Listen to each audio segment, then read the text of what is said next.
you guys doing? This is my new insect setup.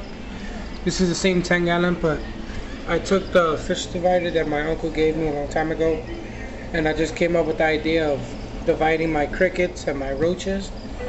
So I have my hissing cockroaches here. That's a juvenile. They'll get probably an inch bigger, and that's when they're adults. And also my lobster roaches, and that's an adult right there. These only get half an inch long. These get about 4 inches long. And these aren't really, like, they don't love food as much as how a lobster roach would. These go crazy for food. These eat like probably once every 3 days or so.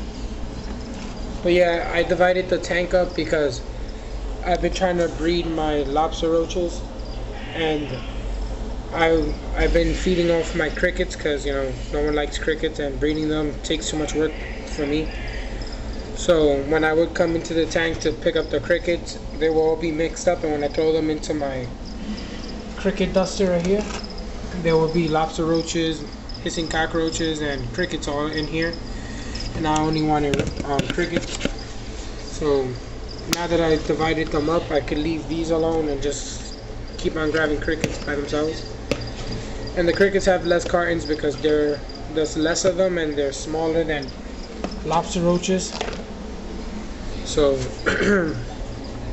that's why I only gave them 1 carton. I gave these two cartons because I have 2 adult Madagascar hissing cockroaches in here at, like, I'll say about 30 lobster roaches.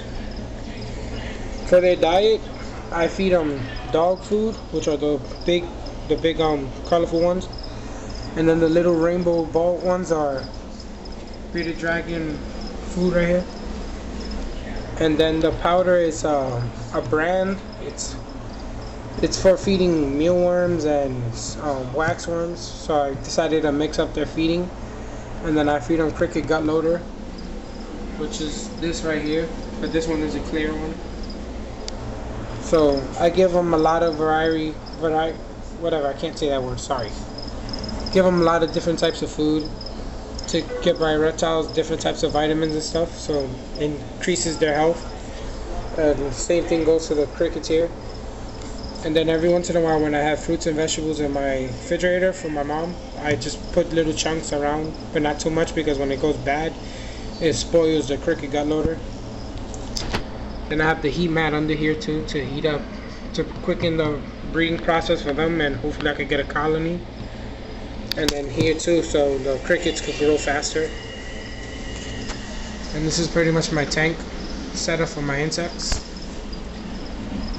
Real good idea. Comment below if you like it. It's a cricket right there. And then I also put paper towel, a whole sheet of paper towel here, because when the lobster roaches only are half an inch, which is that, so imagine 30 babies coming out of that. They must be like those little roach poops right there, probably that size or smaller. And I don't want them going through my vent thing and then escaping. Sorry guys, tell me if you enjoyed or not. Peace.